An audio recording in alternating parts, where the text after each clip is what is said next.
Well, good morning to you, and thank you so much for joining us here on NTV. Now, every year on March 8th, we get to look at the world coming together to celebrate International Women's Day. This is a time to honor the remarkable achievements and accomplishments of women and also to acknowledge the ongoing fight against gender injustices. It is also a day of global activism and celebration dedicated to those committed to advancing the gender equality agenda. Now, the year 2025 is unique in a particular way that it marks a significant milestone in the global pursuit of gender equality and women's empowerment as we get to celebrate the 30th anniversary of the Beijing Declaration and Platform for Action. And this is a key framework in advancing women's rights across the world. It's upon this background that BRAC Uganda is joining forces with international as well as national stakeholders to commemorate the International Women's Day under the theme Accelerate Action for Gender Equality. Now, through a national dialogue, BRAC Uganda is aiming to amplify the focus on gender equality and inclusion, also focusing on an environment that gives a platform, especially to adolescent girls and young women, prioritizing advocacy for their needs as well as their voices being heard. Now, this impactful talk show brought to you by NTV Uganda is proudly sponsored by BRAC Uganda, a pioneering organization dedicated to empowering women and communities that are facing poverty, communities that are facing illiteracy, disease and social injustice. And guess what? They've done this for the past 19 years. They have partnered with the Ministry of Gender, Labour and Social Development, and this is the government overseer on Women and Children Affairs, a government body focused on promoting gender equality and social protection. They've also partnered with the Uganda Parliamentary Women's Association, which is having a mandate to ensure that there's equal representation on policies for women especially. And so we bring this critical conversation to your tables, your rooms and your spaces this morning. I am Priscilla Regina Naloga. Welcome to our dialogue. We get to focus on this conversation with the key stakeholders with me in studio this morning. I'm happy to be in the company of the Acting Country Director, BRAC Uganda, and that is Ms. Naloga Jessica Sanyu. Thank you. Happy Women's Day. Thank you. Happy Women's Day to everyone, every woman in this country. Happy Women's Week. Just feel at being a woman. Yeah, well, that's a nice one. Just feel at being a woman. Okay, we also do have the Ministry of Gender, Labour and Social Development well represented in this discussion. National Program Coordinator, Mrs. Winifred Matsiko. You're most welcome. Thank you very much, and good morning, viewers. It's such a great privilege that we are able to celebrate women, and I look forward to the Women's Day, and I hope we shall all as women have a wonderful time. All right. I'm delighted to be hosting you equally. We're also going to be joined by Honorable Sarah Opendi, who is the chairperson for the Uganda Parliamentary Women's Association, and she too will add her voice to this dialogue. Now, of course, the objectives at hand for all of us this morning: one, we want to raise awareness on gender equality and the violence that is before us as a country, on a national level, on a local level, on a community level, on a family level, as well as an individual level. We also hope that through this dialogue we can promote concrete actions for gender parity, as well as celebrating women's progress. And this is across the country, across the different stakeholders. So do stay with us.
Welcome to our talk show here on NTV Uganda. I am Priscilla Regina Nadwoga. All eyes and ears this week are on International Women's Day that is coming up. That is on the 8th of March. And I know in different facilities, in different communities, in different areas, across social media platforms, everyone is excited and looking forward to this year, which is under the theme Accelerating Action for Gender Equality. Now you can follow up on the discussion with the hashtags across the social media platforms. The first hashtag is IWD 2025 and the other hashtag is Acceleration Action. So do follow those hashtags for our engagements as we do continue on. But of course, for my guests, allow me to welcome Honorable Sarah Pendi, Chairperson WOPA. Good morning to you.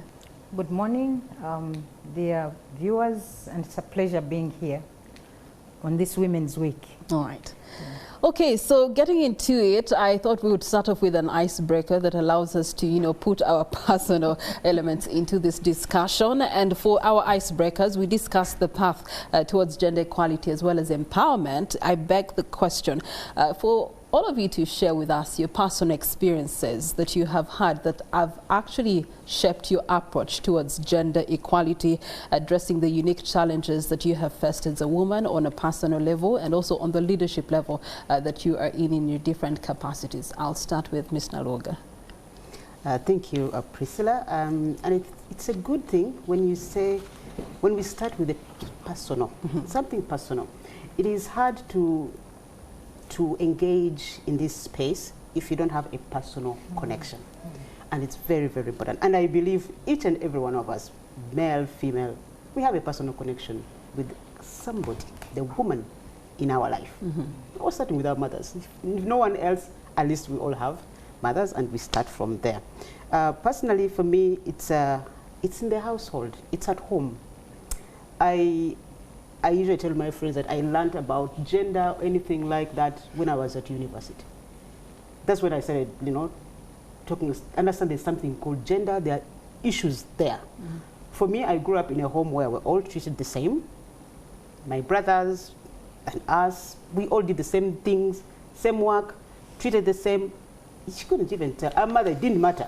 If it needed to be done, it had to be done. All of you everybody got into it. All of you will sweep the compound. Exactly. So I have my brothers, for example, the best cooks at home. Even now, if I visit my brother, I say, well, you make the best meal, probably make it better than I do.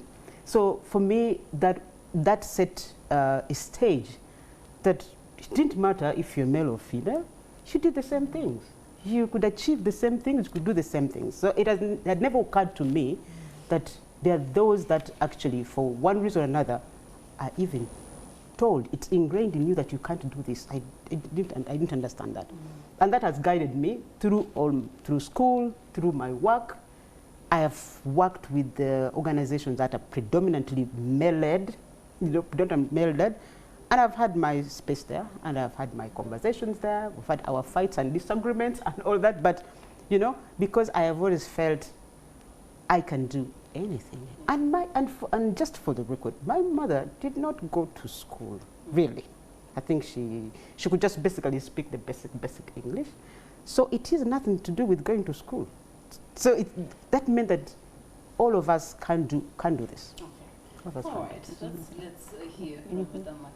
Yeah, thank you very much. I think all my life has been around empowering women. Currently, I'm working in the Ministry of Gender and Social Development, overseeing a flagship program of the ministry on women economic empowerment.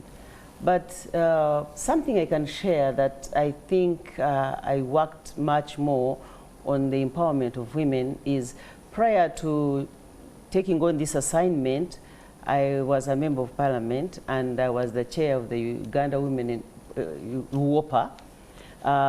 And during that time, one of the things I think I achieved and I'm proud of is that I moved a private member's bill on the prevention of trafficking in persons. And that was an achievement which I think has touched so many women and girls in this country. And I feel that apart from other pieces of legislation that we managed to work on during my time as chair of WOPA, I think that was one of the things I really stand and feel that I put in a lot of my effort and has helped many. So all my life, I think, as far as I can remember, I've been having a passion to make sure that women are in a better position. And of course, I represented women, men and women on a women's seat, and my effort was to make sure that at least we promote the legal rights, we promote the education of women, we promote the well-being of women, and I did a lot of sensitization around that. So when it comes to Women's Day, I feel that this is the day we need to sit back and see how much we have achieved and plan to be better. Okay. All right. Now we have the current sitting chairperson of WOPA with us in this dialogue. Honorable Pendi, your voice is everywhere as far as national matters and guidance is concerned, and that will give you a tick. But on a personal level, as a woman in top leadership, talk to us about your journey. Well, in our family, the girls were first. We were 3 girls, and then the boys came after. So growing up, it was natural that we were the older ones. We needed to take care of the younger ones. So I didn't know about this whole discrimination because we were in school studying just like any girl and any boy. But I must say that as I go to secondary school, that's when this whole conversation around the women's economic empowerment, the gender equality, the campaigns started. And that's the time when we had the Miriam Matembes and Winnie Byanyimaz. And I must say that that shaped who I am today. Because as a young girl, I must say that when they enacted the Constitution, and then the issue of the political space being opened up. So I happened to have been in the village at that time, and there was sensitization going on. So I said, so you mean I can stand? They said yes. And that's how I got myself into politics. I actually was still in school, but decided to go and stand for a parliamentary seat in the municipality. It was interesting. I had to go and buy 2 long dresses, 2, just to see what it feels. And I think that was courageous of me, because it was unheard of, and everybody was. I became a darling of the population at that young age. But I didn't. For me, it was not about winning. It was about having that experience and telling people that yes, I think we can also do it. So thereafter, of course, I completed school and found myself now following that path, contesting and losing in the municipality, and people said, this is not your space. Go for the women's seat, we'll vote for you there. So I went to the women's seat, and of course, I'm in parliament.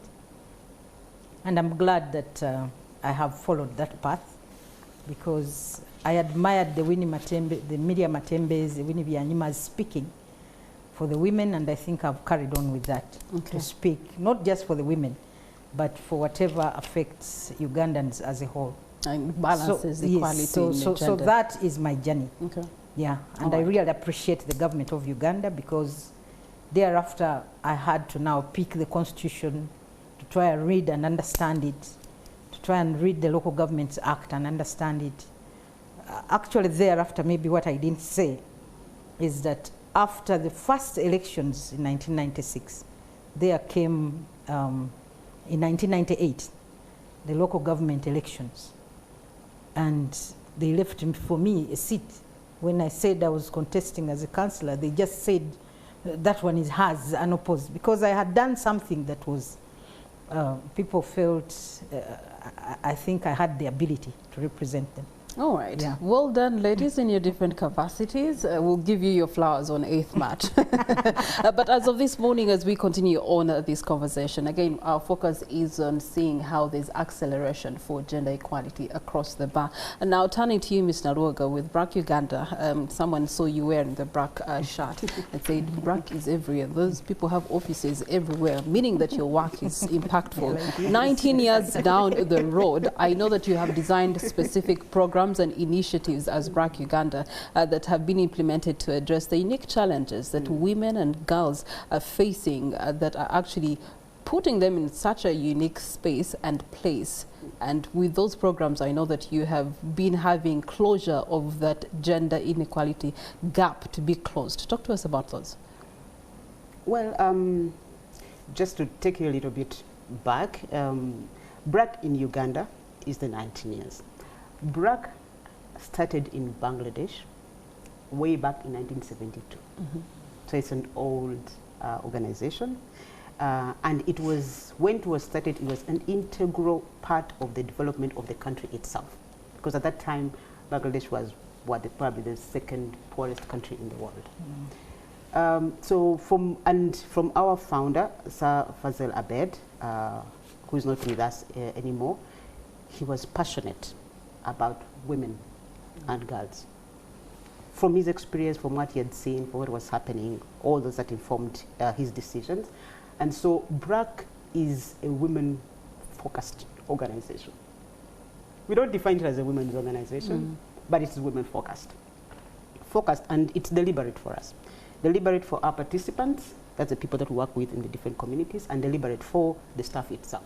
So if you come at BRAC, we've been named as, if you're looking for women, find them in BRAC. It's everywhere, it's just women in BRAC everywhere.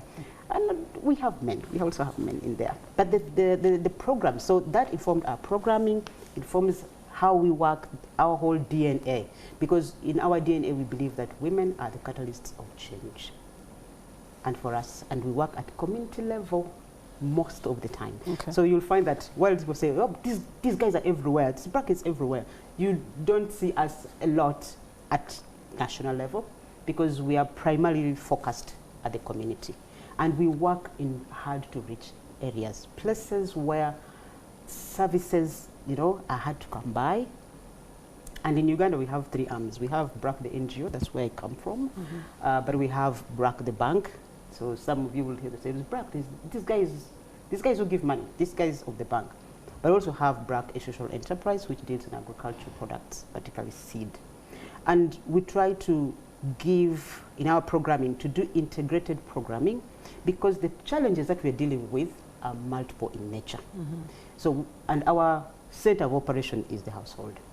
So when we get into a household, there are multiple issues there. And we try to give multiple solutions as well. So for us, when we're targeting the household, particularly we look at the women, the young women, the adolescents, the young women in there. And we have a whole program that we call the Youth Empowerment Program. For us, that one is focused on women, on young women, on adolescents. And what do we do with them? We do skilling for those that are not in school. For those that are in school, we try very hard to keep them there.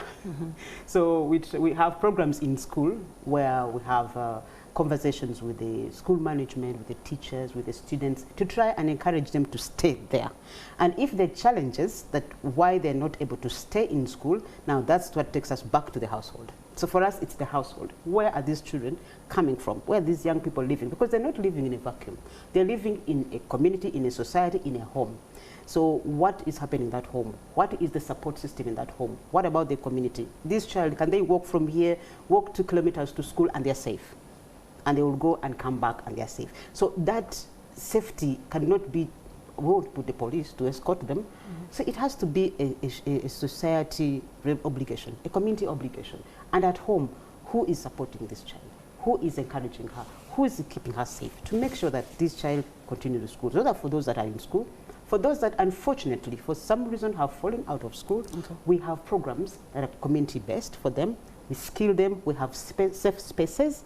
We call them clubs. So we have our ELA clubs. ELA is empowerment and livelihoods for adolescents. So we have, it's a model of how we work with young people. So we have our ELA clubs, which are safe spaces, and in there we talk about everything.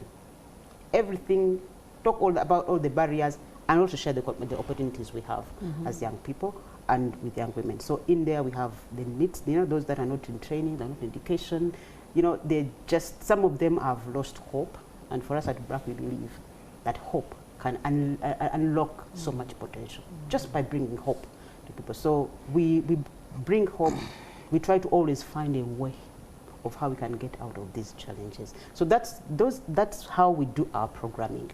Whether it is in health, we have health programs, we still work with women, we work with the community health systems, working with the VHTs to ensure that the women, the households can get services nearer. We also have education programs, of course, mainstream, sponsorships, study scholarships for children to be in school. And also we have those programs that are outside of school. So we have training, community training with community-based trainers or artisans, but also have in the institutions for those who are able to go into the institutions. In that regard, could you share with us some of the successes that you have achieved over the 19 years of actually implementing these programs and initiatives? We have reached over 7 million Ugandans with those programs, with different programs that we do since we started our operations. And 75% of those are actually female and adolescents.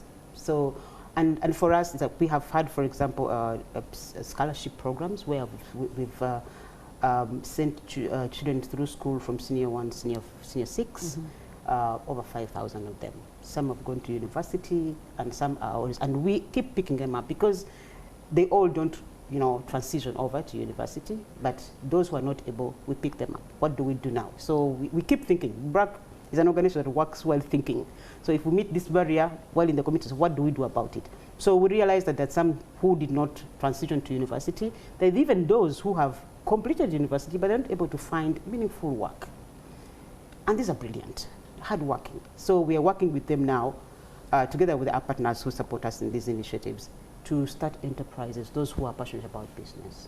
And I think that's where Sarah is very, very, Sarah, when they do the policies and things, I will talk about that, how we can have an enabling environment for those young people. But we try to do that with them. Yeah. All right, let's look at the oversee of the programs that you are doing on grassroots level and community level. The government is doing it on a national level. Ministry of Gender, Labour and Social Development. Madam Matsiko, as a national coordinator, and your docket has youth livelihoods and also women entrepreneurship as a joint program that you oversee. What are some of the realities that you have seen on ground as a national coordinator that you feel have actually kept us in a space of a gap when it comes to the conversation of acceleration of gender equality?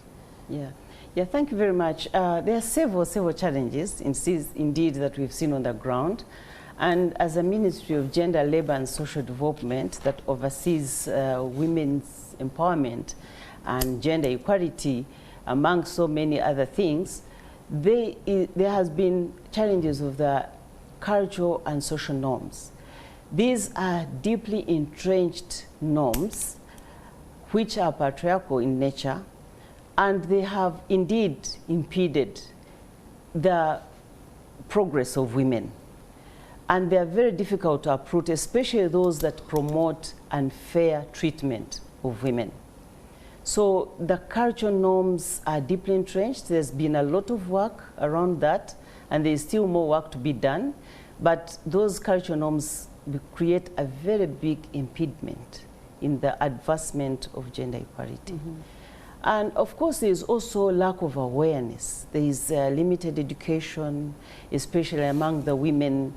They are still, most of them are not aware of the programs that are in place to uplift them. So that one, lack of awareness and ability because of the cultural norms to move forward and take advantage of the programs the government is putting in place is also another issue. And of course, there is an issue of the burden, work burden. We need to realize, to also appreciate that some women would like to move forward, but these have a lot of work.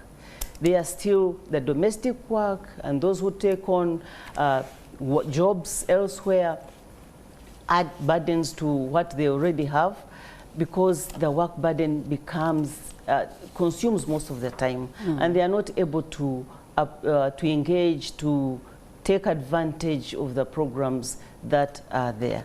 So there is a lot that we also see in some of the things that befell them. For instance, we realize most of the women are in agriculture, and that's where they get their livelihoods.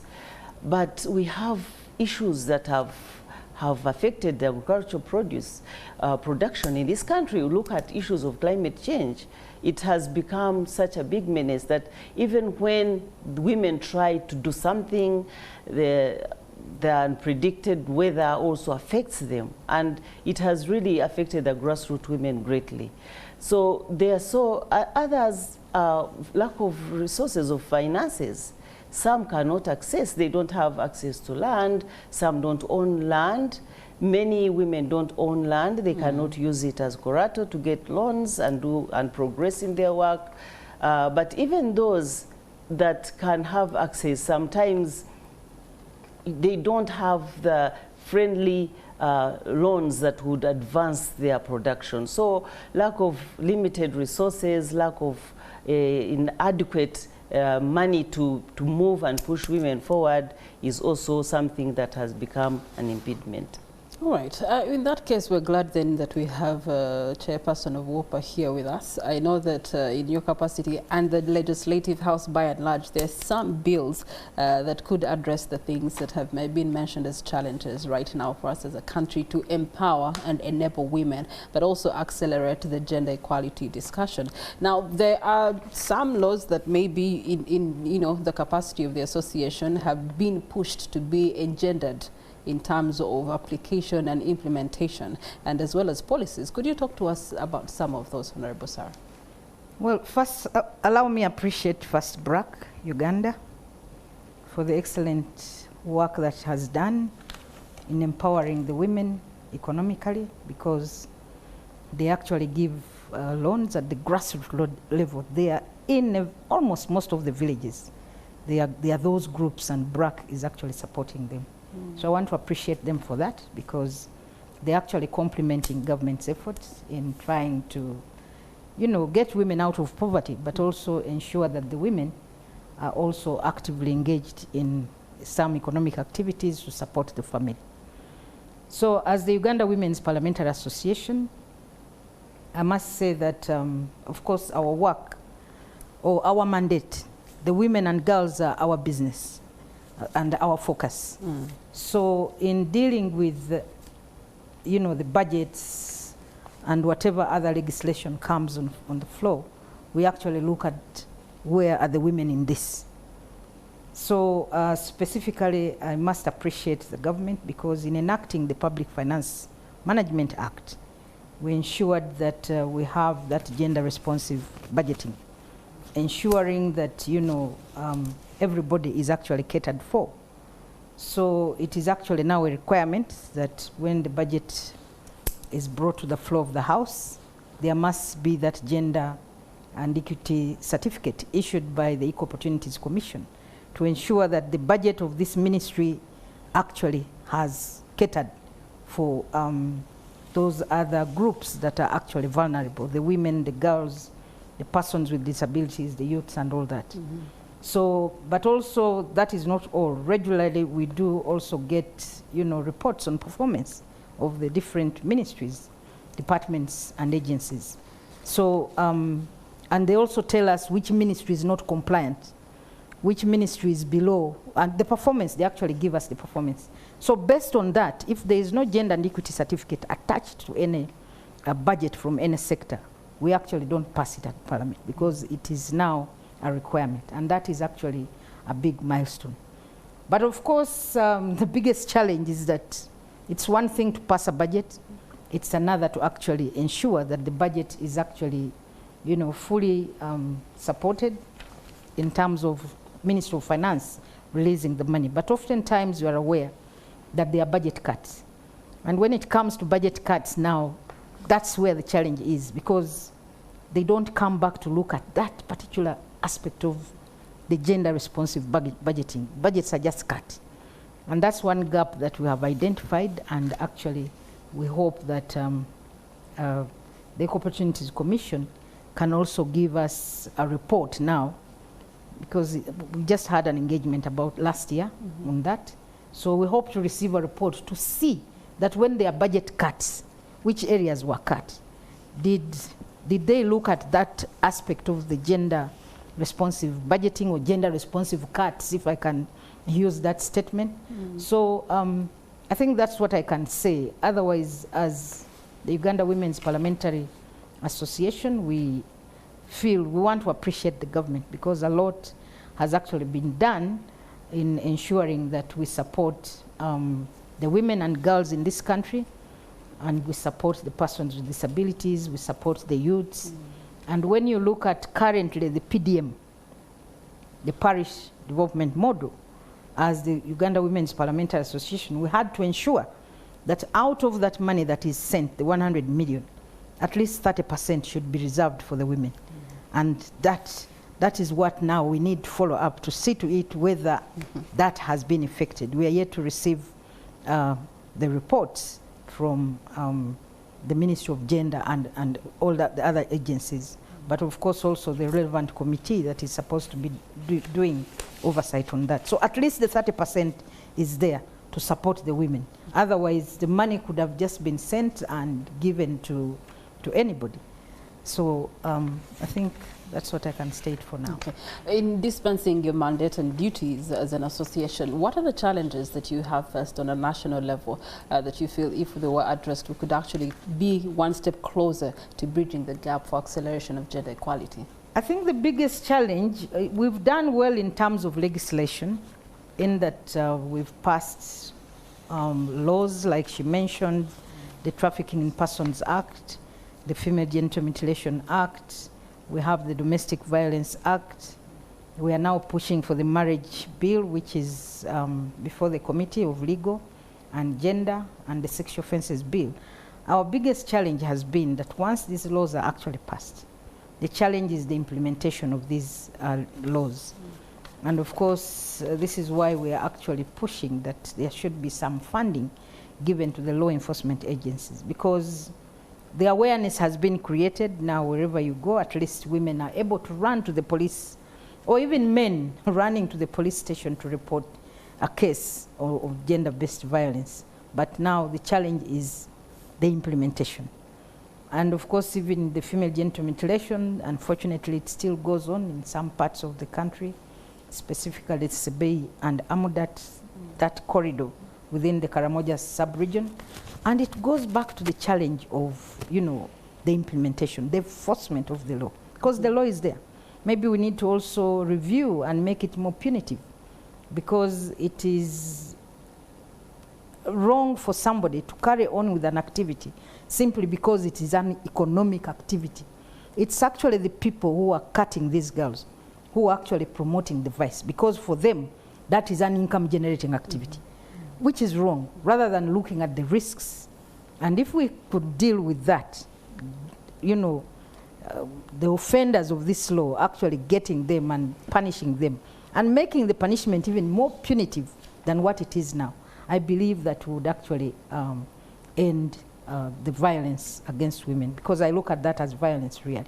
All right. Yeah. Well, it's International Women's Day dialogue, and we're definitely having a conversation around the acceleration of the gender equality, bridging that gap, and where we stand as a country. We must self-assess at the end of the day, and I believe my guests have done a good job. You can follow the conversation on the hashtag Acceleration Action, also the hashtag IWD2025. Now, we're also streaming live across all our social media platforms, Facebook, YouTube, as well as the NTV Uganda. On X app, so you can be able to continue on with your next commitments, yet be a part and parcel of the conversation. Now, turning to you, Ms. Naluaga, I know that you've been picking notes from, you know, the submissions that have been made so far, and you'd like to add your 2 cents to some of them. Yeah, and thank you so much. I feel proud as a Ugandan woman to be in this country, because we have achieved so much. in terms of legislation, in terms of modeling, we have, people like this and many more out there that young people can look up to and say, this is possible, this can be done. We have them in parliament, we have them in the cabinet, we have them in the agencies of government and all this, and even in other spaces. But I think what Honorable Sarah has said, and I think that is for us, that is what is really critical for us, implementation. How do we translate these wonderful policies, this great legislation that we have around gender and women empowerment, to make sense to a woman who has not gone to school, a woman who does not have access to capital, who does not have access to land, like Winnie said. How does this legislation make sense? How do you translate it? And I think that's where, for us as BRAC, we really put a lot of our energy. Okay. So that is where All right. Now, let me give the national leaders a task here and put them on the hot spot. And again, I know both of you, having been members of parliament and current member of parliament, you've been able to get onto those planes and go benchmark elsewhere to, come and bring some of those programs or implement some of the programs that we are talking about today. However, how about benchmarking on people that are already doing community and groundwork currently for us in the country? If BRAC is able to testify that over their time here, they've been able to impact over 7 million young people in Uganda, I'm thinking about it that on a national level, we can hit that and triple that number if we are talking about truly accelerating gender equality. Let me hear from Madam Matsiko. Yes. Is it possible that we can actually simply take the models that have already been designed, implemented, and actually have backing from finance to education to tools to strategies to programs, and then really just explore them on a national level? Yes, I think it's possible, and indeed I also must appreciate BRAC and many other organizations that have been working on women empowerment and advancing women's equality in this country. There are several. There's been a lot of effort. As we've already had, right from the constitution to the laws that have been put in place, the legal frameworks that have been put in place really aid that. They are the genesis of such achievements and such actions. So we need to really appreciate that there is a lot that has been done, though of course the implementation is still a challenge. However, there are some efforts. For instance, if I look at what the Ministry of Gender, Labour and Social Development does, it has also gone to an extra mile to have some flagship programs. It has introduced the Uganda Women Entrepreneurship Program, which focuses on the real grassroots people and gives them some kind of free interest loans of groups, 5 to 15. These are some of the initiatives that are sort of best at rural levels to show others that women can also be able to start an enterprise. They can be able to go to a bank and open a bank account.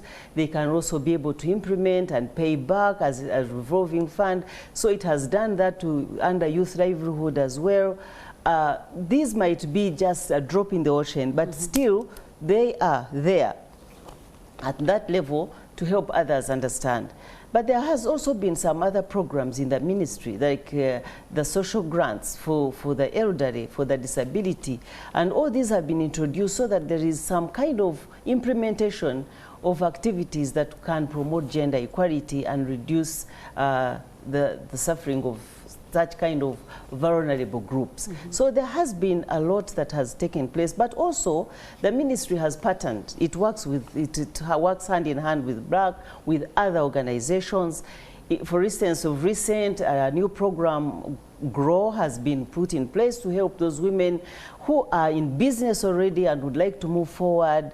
Those kind of initiatives have been put in place to make sure at least there is some kind of implementation of some sort. But still, through partnership with the private sector, with the banks, there have been so many incubating programs in different banks of this country. They didn't start out of the blue. They came out of the policy frameworks that have been put in place in this country. Certainly there is a lot to be done, but to a great extent, I think Uganda is trying to move a bit forward. All right. You did make mention of you know, the lack of education and also lack of information for some of the programs that are out there, especially under the Ministry of Gender, Labour and Social Development, which means that if people are not aware of it, then there's little uptake of what has been designed. And some of these programs are time-bound. They're 5 years. Can I correct that? It's not little uptake. Yes. Actually, those who have the information take advantage, and they're the ones that benefit. So the other women who have no information about these programs. And that's why my question is that then how do we bridge that gap in order again to foster the acceleration agenda for equality that we're talking about, so that the other remaining can also be a part of the wagon? Yes, I think what you're saying is true indeed. The communication because what and the picture I see here is that it's going to be the same woman uptaking UEP, the same woman going for growth, the same woman benefiting, because they are in those circles that are now informed and have the education at their fingertips. Yeah. So I think really it is true, because anybody who is aware takes advantage of what they know. But you realize that the nature of us, the patriarchal society that we have, limits women. For instance, when these programs are on TV, when they're on radio, mainly, that's the major channel of communication, how many women have time to listen to the radio or even to sit on TV and see what is happening? They are busy with the workload in the kitchen, looking after the children. So most women who are in such disadvantaged situation find it very hard to know what is taking place. And that's why we need to empower them, so that at least they have some free time to be able to know what is happening. And when the ministry uses the group approach to this thing, especially the uptake of some of the programs, it's a deliberate approach. It looks at women who are able to come together and they can whisper among themselves. They can also tell other groups. But if you are just going to say, I'm going to disseminate using radio, newspapers, all these things are done. But certainly there are those, the majority of whom cannot be able to access that. So it is still a work in progress. There is need to spearhead that. And as Honorable has said, you'll find people, the same people, benefiting. Maybe you might ask, how do we then cure such a situation? And that's where we have had that as a ministry, and what we have done, actually, what we are putting in place like now, we are saying when you are applying for these programs now, you have to put your NIN number.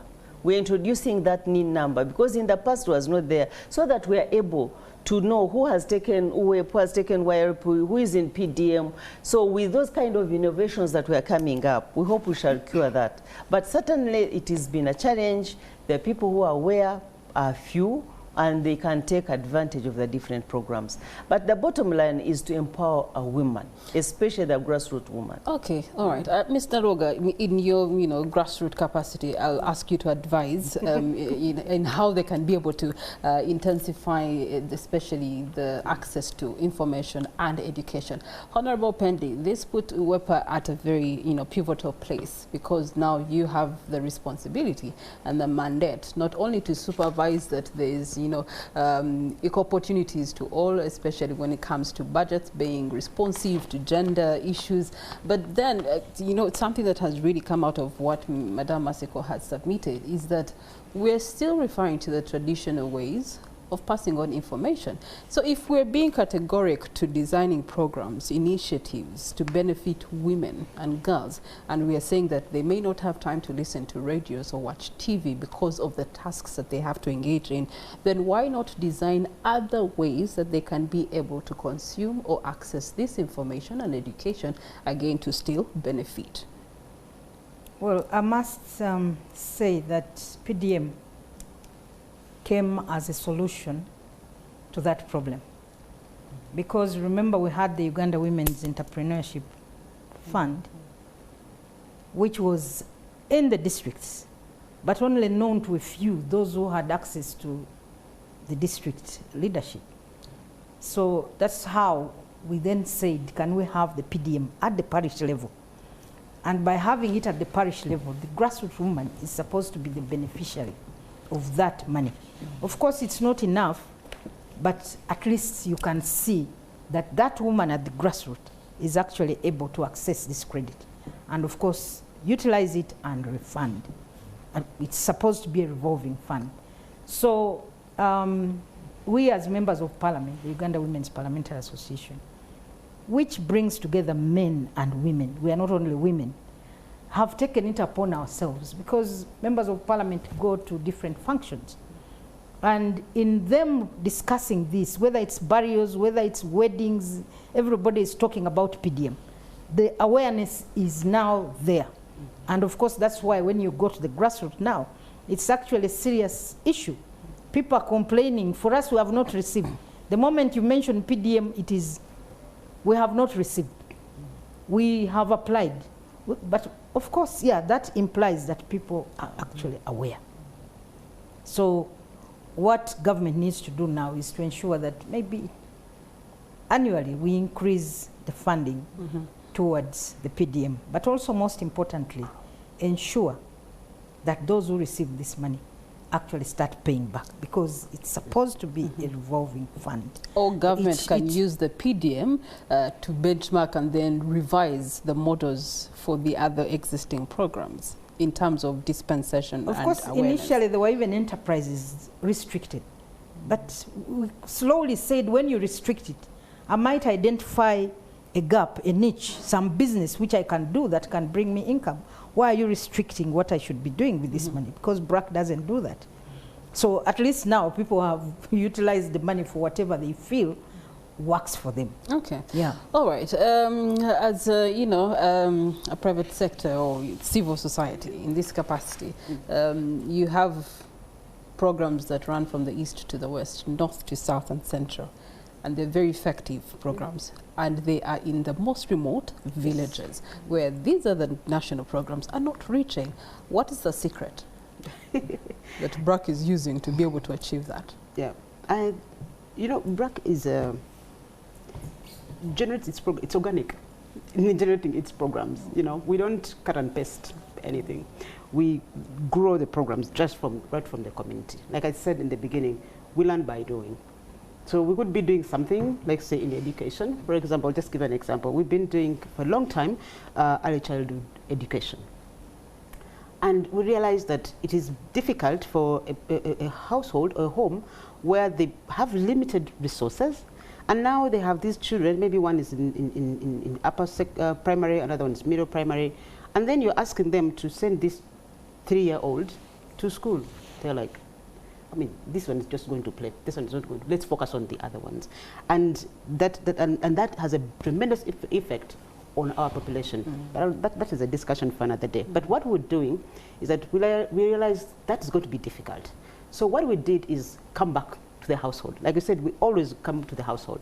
Come back to the household. So what can this household do? How can we support them to have income generating, you know, activities or ventures that they can use to support their children to go to school? Then that becomes sustainable. When we talk about, when we're giving money, we don't just give money. We prepare people to receive money, to use it so that it can benefit them. That way, they're able to pay back. You know, we operate a bank, so it operates at a commercial, you know, a commercial basis. But we're strong on microfinance, because for us, we give money to people who are ideally not bankable. Ideally, they wouldn't be able to access this money or use it. So they don't even dream. Some of them don't even dream they can even walk into a bank, can even open a bank account. Some of them don't even know how to process the national ID. And these are things that are required. So we prepare them on how do you access, even if it's PDM, what are the requirements for you to access PDM? It's not just, you just don't go and wish and then it happens. How do you get it? But for us, that's not enough. We're looking at how do you use it so that it can benefit you, can benefit your family, and you're able to pay, not just pay back. We are looking at growth. We're not looking at, if you borrowed 200,000, we want you to borrow 10 million at some point.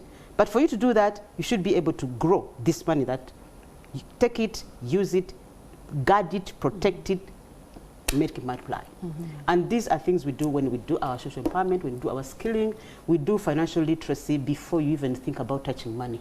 Because if you touch it without that being literate, even if it's us, if you touch money and you're not clear on how you're going to use it or what you're going to use it for, it's likely to get lost. So we do that a lot. We prepare people, we skill them, we give them knowledge, information in those spaces where we work with them, so that, and they work in groups. For women, it's groups. They're in groups because we don't ask collateral from them. So we work in groups, but those groups do amazing work. The women in those groups do amazing work. They're being able to open up businesses, to send their children to school, to meet their healthcare needs, and they keep growing, because that's what we do. At the end of the day, accelerating gender equality is the mission that we have for the next 365 days. Ladies, in your different capacities, let's make some commitments towards that, so that when we return to this panel discussion, this time next year, there will be some ticks, some successes, and some achievements that would have been accounted for. I'll start with Honorable Sarah Pendi as we close.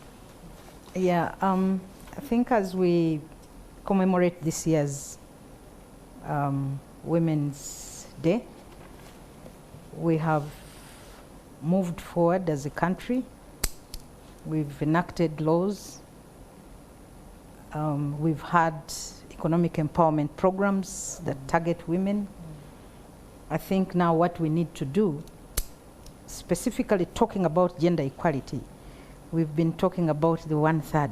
For me, that is now a big issue, because for us to talk about gender equality, and yet we have this small problem that is in people's heads. The women, no, it's 1/3. Everything that comes, the women 1/3. That's enough. You know, yesterday I was in Parliament, and then men were speaking, and I told the speaker, surely, all the people that have spoken are men. Of all these people, only 3 women have spoken. Why are you not balancing? And yet we are here, some of us women, we are not speaking. So this issue, and somebody said, but look at the men that have spoken and the women. Are those 3 not 1/3 of the 12 that have spoken? So we must get out of this madness of the 1/3 and see to it that as we move into amending the Constitution, can we move to gender parity where possible? Because previously we didn't have women engineers, we didn't have women doctors, we didn't have women plumbers, we didn't have women technicians. Today we have them. And if we have them, why can't they be in these spaces? Why should we keep looking about at the 1/3? But also the executive. You know, whatever the executive does, now we have to keep, if a board has been appointed, we have to check how many are women. Why do we have to get into that? If they are qualified women, appoint them. Don't just look at, let's balance with the women and look at the 1/3. So for me, that's the way to go. The acceleration is amending the Constitution. Okay, all right. Oh, Ministry of Gender, Labour and Social Development, what's the commitment? Yeah, I think one of the major commitments is to make sure that by next year we should have the National Gender Policy revised, the revised one in place, because it's quite comprehensive. It fills in the gaps that we are missing in the gender policy of 2007. And at the same time, I think one other commitment is that we have gender focal points in all ministries and departments. And I think it is important that come next year, we need reports on to what extent they have worked on promoting gender equality in their ministries, in their departments. And of course, continued coordination with the private sector, with the civil society, and of course we have a cordial relationship with WOPA. It has done a lot of work. It has helped us to even generate some of the laws and the bills that we process. Therefore, we hope next year we shall even have many more that will make the policy framework quite very useful for all of us. And indeed, we also looking on engaging men and boys. Male engagement is one of the major areas that we are looking at as a ministry, because we have realized we have concentrated on empowering women and we are getting a backlash. And we think we need now to improve on the male and boys' involvement in the advocacy on women empowerment and equality. Complementary partner, BRAC Uganda. If Indonesia did it, Uganda can did it. But how do we get to did it, bridging the gap for gender equality? I think for us, and this is something that we've decided to do this year, is to come closer to the ministries, to the ministry, because we have been doing our thing and doing it at the community, and we're doing great work. But we are saying, well, we need to scale this even more, because BRAC does work at scale. That's why you see everybody saying, these guys are everywhere, because we do work at scale. But we start with our pilots, and then we prove that this works, then we scale. But it is difficult for us to scale meaningfully as BRAC, so we can only do that if we are partnering more closely with government. We are looking at this PDM here. How do we make it work to get people actually out of poverty? Because we have, for example, what we call our graduation program. A graduation program is a standardized program, two years program, where we can actually get somebody who has previously been what we call the ultra poor, that he literally has nothing, to a place where they can actually have something, have an enterprise, be able to borrow and pay back money. And we're using not that much money. So the thing, if we are working closely with the PDM Secretariat or the ministry, say, how do we make this work? And I think, for me, that's what we are trying to do at BRAC, because we can reach make so much mileage if we did that. And that's a commitment that we want to go by, and hopefully by the time we come back next year, we will be able to tell that this is what we're doing with the Secretariat, PDM Secretariat, this is what we're doing with the ministry, this is what we're doing with WOPA. How can we also go inside there in the legislation and say, how do you make legislation work for people that otherwise would not even reach it? All right, we do have the celebrations coming up, and I know that we have national celebrations. Honorable Sarah, would you like to speak into that? Well, the national celebration is for the nation, and it will be taking place in Chankwanzi. However, for us, we organize local celebrations at the district level, at the sub-county level. So I want to encourage all districts to actually, because not everyone or not every woman will actually go to Chankwanzi. So I want to encourage the districts, please ensure that you organize this day for the women, and ensure that you don't, some people keep it in the urban areas.